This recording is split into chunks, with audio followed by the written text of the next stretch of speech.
Welcome to Manish भाई studies. आज हम करने जा रहे हैं chapter 4 south Asia and the contemporary world. ये वीडियो का पार्ट 3 है। आज का हमारा नया टॉपिक है ethnic composition and democracy in Sri Lanka. देखिए 1948 से श्रीलंका ने अपनी जो कि डेमोक्रेसी है उसको बरकरार रखा है। 1948 में इसको इंडिपेंडेंस भी मिली थी, लेकिन एथनिक कॉन्फ्लिक्ट्स होते रहते हैं यहाँ पर लोगों के बीच। ओके, देखिए क्लास 10th में आपने पढ़ा होगा कि जो कि आपका चैप्टर 1 था पॉलिटिकल साइंस का, पावर शेयरिंग, उसमें आपने पढ़ा होगा कि यहाँ पर एथनिक कंपोजिशन थी सिमिला और तमिल्स के बीच में। ओके, और जो कि सिमिला कम्युनिटी थी वो यहाँ पर मेजॉरिटी में थी, और तमिल्स जो थे वहाँ पर वो कैसे गए थे, जब इंडिया में ब्रिटिशर्स का रूल चल रहा था तो फिर वो लोग इंडिया से श्रीलंका में चले गए थे क्योंकि यहाँ पर उन्हें तकलीफ़ें हो रही थी। लेकिन ये जो सिलसिला था ये इंडिपेंडेंस के बाद भी चलता रहा। तमिल्स यहाँ से माइग्रेट होते रहे, लेकिन वहाँ पर तमिल्स को कोई भी छूट नहीं दी जाती थी। एक तरह से आप ये भी कह सकते हैं कि उनके साथ इक्वल बिहेवियर नहीं किया जाता था, इक्वल अपॉर्चुनिटीज़ नहीं दी जाती थी। ओके, 1983 में क्या हुआ, एक ग्रुप बन गया, liberation tiger of Tamil Ilam, LTTE। उन्होंने क्या किया, हथियारों के साथ लड़ाई की कि किसके खिलाफ लड़ाई थी ये, आर्मी के साथ, श्रीलंका की आर्मी के साथ यहाँ पर उन्होंने लड़ाई कर दी। और देखिए उनके पास भी हथियार थे, आर्मी से लड़ाई कर रहे हैं मतलब सीधी सीधी बात है कि हथियार तो होंगे। और वो मांग ये कर रहे थे कि हमें एक तमिल ईलाम चाहिए। आप इसको ऐसे भी कह सकते हैं कि हमें एक सेपरेट कंट्री चाहिए।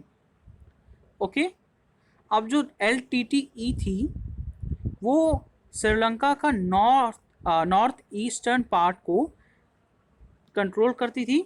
अब देखिए जब वहाँ पर तमिल्स के साथ काफ़ी ज़्यादा डिस्क्रिमिनेशन हो रहा था श्रीलंका में, तो फिर जो यहाँ के तमिल्स थे, इंडिया के तमिल्स थे, उन्होंने गवर्नमेंट को प्रेशराइज किया कि उन्हें बचा लो, है तो हमारे भाई।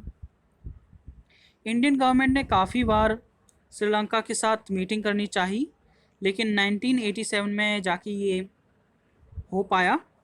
देन उसके बाद एक अकॉर्ड साइन हुआ जिसके जिसके थ्रू क्या क्या हो सकता था, इंडिया अपने ट्रूप्स को, यानी कि इंडियन आर्मी वहाँ पर जाकर इन सब चीज़ों को संभाल सकती थी।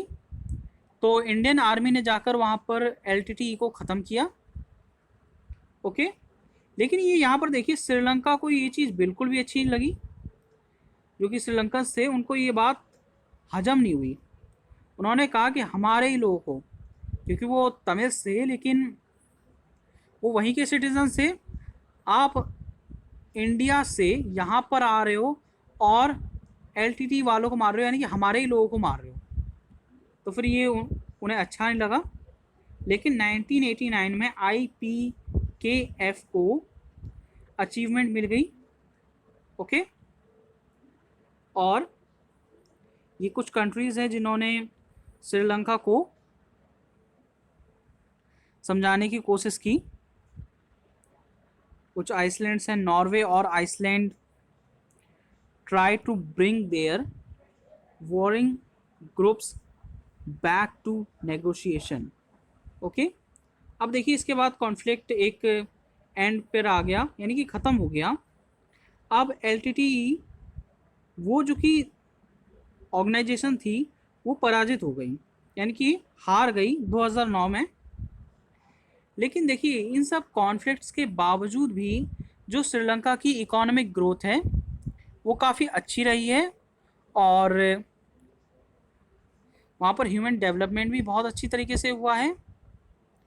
और जो कि उनका rate of growth of population, यानी कि पॉपुलेशन को कंट्रोल उन्होंने बहुत अच्छी तरीके से किया है।